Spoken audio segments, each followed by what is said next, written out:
கேட்டு தெரிஞ்சது. கண்ணு முன்னாடி பாக்குறதே ஆச்சரியமா இருக்குல்ல.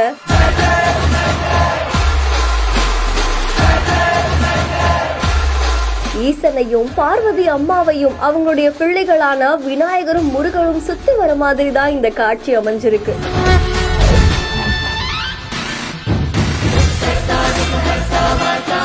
மகா கணபதி நண்பர்கள் குழு டீம் சார்பா வெளியிடப்பட்டு இந்த வீடியோ வைரல் ஆயிட்டு இருக்கு. பொதுவா நிறைய கதைகள்ல புராணங்கள்ல நம்ம இந்த மாதிரியான ஒரு காட்சியை பார்த்திருப்போம், சினிமால கூட பார்த்திருப்போம். ஒரு பக்கம் பார்வதியும் ஈசனும் அமர்ந்திருக்காங்க, அவங்களுடைய பிள்ளைகளான தெய்வங்களான விநாயகரும் முருகனும் அப்படியே சுத்தி வராங்க. அந்த மாதிரி ஒரு டெக்னாலஜியை பயன்படுத்தி தான் இங்க ரொம்ப அழகான ஒரு காட்சியை உருவாக்கி இருக்காங்க.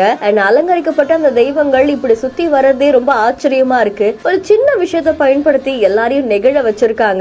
இந்த காட்சிகள் சமூக வலைதளங்கள்ல வைரலா பரவிட்டு இருக்கு. இதை தொடர்ந்து இதை பார்த்த நிறைய பேரு ரொம்ப அழகா இருக்கு, நம்ம கேட்ட விஷயத்தையும் பார்த்த விஷயத்தையும் கண்ணு முன்னாடி கொண்டு வந்திருக்கிறதே பெரிய விஷயம் தான். அது மட்டும் இல்லாம இப்படி ஒரு சின்ன டெக்னாலஜியை வச்சு எல்லாரையும் அசத்திட்டீங்க அப்படின்ற மாதிரி தெரிவிச்சிருக்காங்க. இந்த வீடியோ இப்போ சமூக வலைதளங்கள்ல வைரலா பரவிட்டு இருக்கு. வீடியோ தொடர்பான உங்களுடைய கருத்துக்களை கமெண்ட்ல சொல்லுங்க. உங்களை எந்த அளவுக்கு ஆச்சரியப்படுத்தி இருக்கு அப்படின்றத கமெண்ட் பண்ணுங்க. இன்னும் பல இன்ட்ரெஸ்டிங்கான வீடியோஸ்க்கு நம்ம பிஹைண்ட் நோட்ஸ் ஃபாலோ பண்ணிக்கோங்க. செய்திகளை வழங்குவோர் Let's Go Holidays, MCR Pure Cotton Club, Dr. Sri Verma Wellness.